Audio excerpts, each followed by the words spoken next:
Good morning student 5। आइए अब video के दूसरे भाग में इस चीज़ को समझने का प्रयास करें कि जब काशी नरेश अपनी बुराई को समझने के लिए हमारे अंदर क्या बुराई है, जब भ्रमण करके थक गए, किसी ने उनकी बुराई नहीं करी, उन्हें अपनी बुराई नहीं मिली, तो अंततः वह अपने राजधानी लौटने का आदेश दिया अपने सारथी को। सारथी ने रथ को घुमाया।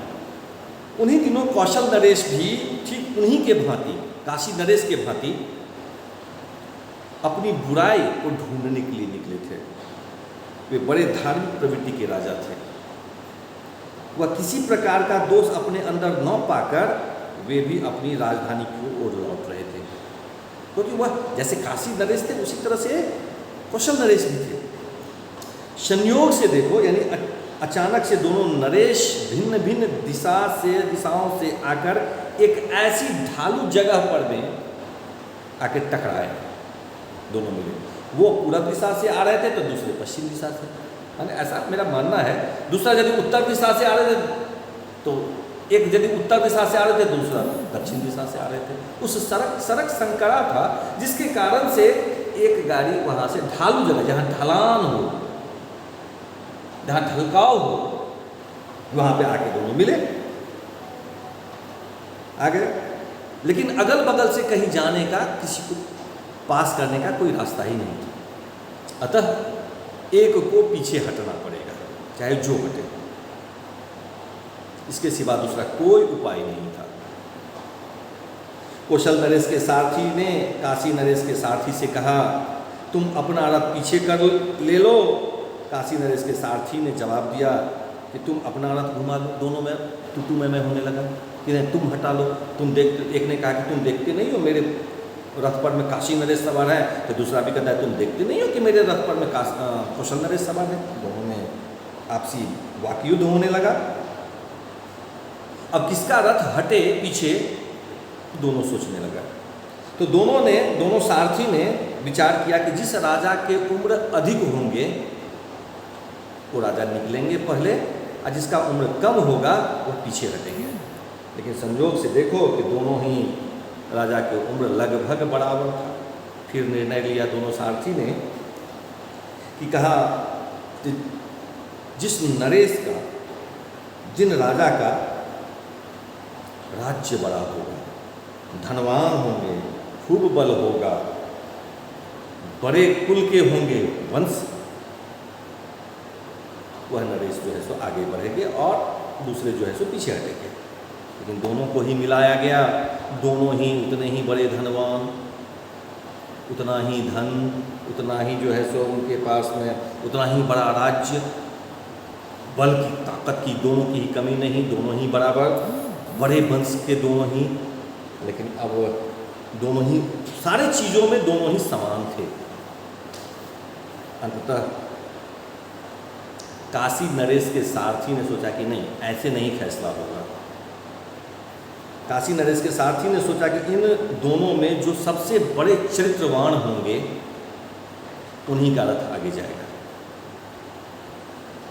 कौशल नरेश के सारथी से पूछा कि तुम्हारे राजा का चरित्र कैसा है। काशी नरेश के सारथी ने पूछा कि तुम्हारे राजा का चरित्र कैसा है।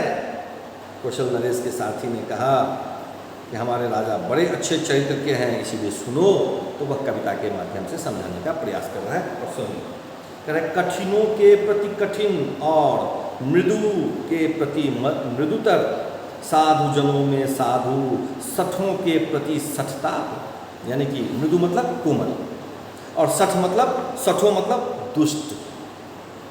ये एक यहाँ पर सठो है, सठ का मतलब होता है दुष्ट, दोनों जो एक वचन हुआ। यहाँ सठो बहुवचन में है, दुष्टों, है ना, जो हमारी बुराई करने वाला, हमारी बुरा सोचता हो, हमारे लिए बुरा करता हो, ऐसे होता है।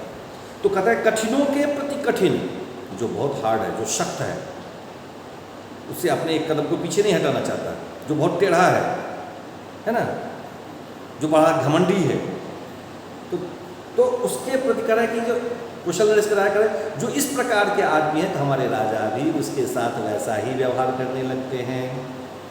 जो कोमल है, जो मृदुल है, उसके समान मृदुतर बन जाते हैं, यानी वो भी अपनी कोमलता को दर्शाते हैं और साधु के साथ साधु की तरह ट्रीट करते हैं, और जो दुष्ट है दुष्ट को दुष्ट के समान उसे ट्रीट करने लगते हैं, उसके साथ वैसा ही व्यवहार करते हैं। यानी कहने का भाव है जो जैसा है उसके साथ हमारे राजा वैसा ही व्यवहार करते हैं।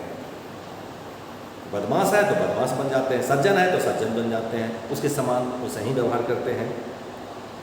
हमारे नरेश का यही नीति है जिसमें वह निपुण है, जिसमें वे बड़ा ही निपुण है, बड़ा ही होशियार है। थोड़े में इस चीज़ को थोड़ा में बतलाना बड़ा कठिन है, इसको विस्तार से बताया जा सकता है, कौशल नरेश के सारथी ने कहा।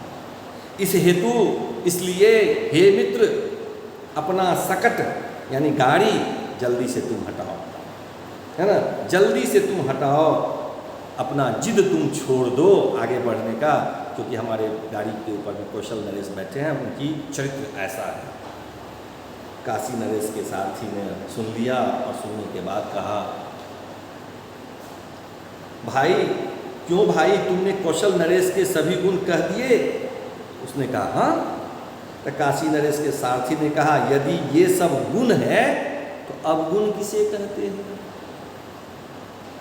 यदि ये सब जिसके जो जैसा है उसके समान वैसा हम बन के करते हैं, तो यदि ये गुण है उनकी तो अवगुण क्या है? अब कौशल नरेश के सारथी ने जवाब दिया, अच्छी बात है, ये अवगुण ही सही। अब तुम्हारे राजा के क्या गुण हैं, यानी काशी नरेश के क्या गुण हैं, अब तुम मुझे बताओ। तब काशी नरेश के सारथी ने कहा, सुनो। तब उसने कविता के रूप में कहा, क्रोधी से कर प्रेम जीतते हैं काशीपति। जो क्रोधी मनुष्य होता है, जो गुस्से वाला आदमी होता है, उसके वैसे गुस्से वाला आदमी से हमारे राजा गुस्से से बात नहीं करते, उससे प्रेम से जीतने का प्रयास करते हैं। वह गुस्सा वाला आदमी है, गुस्सा वाला आदमी के साथ यदि आप गुस्से से बात करोगे तो उसका गुस्सा और भड़कता है ना।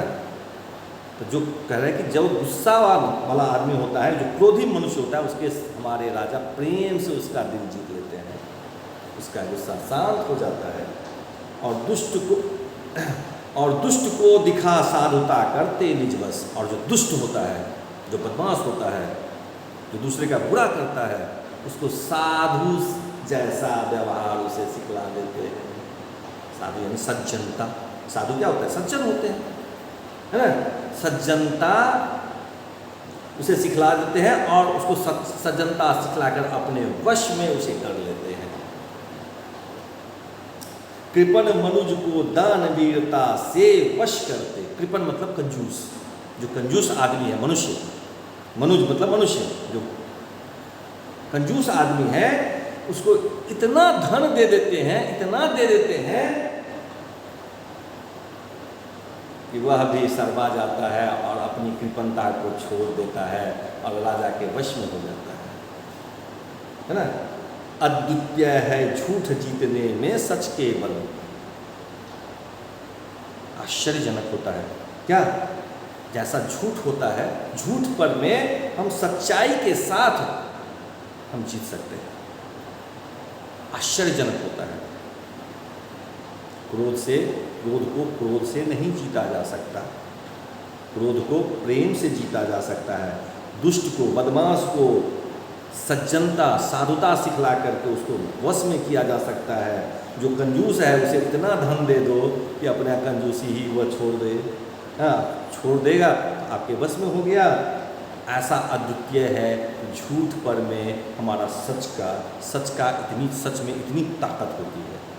ऐसे जो है काशी नरेश के सारथी ने बताया। यह सुनकर कौशल नरेश जो थे रथ पर सवार सोचने लगे, सच ही तो है, जो बुराई का सामना बुराई से करे वह बड़ा कैसे हो सकता है? कभी बड़ा नहीं हो सकता है। अतः श्रेष्ठ वही है, बड़ा वही है जो अच्छा व्यवहार करे और अपनी विनयशीलता से, अपनी विनयशीलता यानी विनम्रता से उसकी दुष्टता को जीत ले, उसकी बुराई को जीत ले। यही सोचकर कौशल नरेश ने काशी नरेश के बड़प्पन की मन ही मन सराहना कर की और वे रथ से उतर गए। कौन? कुशल नरेश रथ से उतर गए। उन्होंने काशी नरेश को प्रणाम किया और अपने सारथी को रथ लौटाने का आदेश दिया। इसके बाद दोनों राजाओं में परस्पर खूब बातें हुई। फिर दोनों ही अपनी अपनी राजधानी को लौट गए। यानी कहने का मतलब है, वैर को वैर से नहीं, दुश्मन को दुश्मनी से नहीं, प्रेम से जीतने का प्रयास करें। ठीक है, धन्यवाद। इस कहानी को पूरा पढ़ेंगे और हम आपसे फिर से कहानी के अंदर से प्रश्न करेंगे अगले क्लास में। धन्यवाद।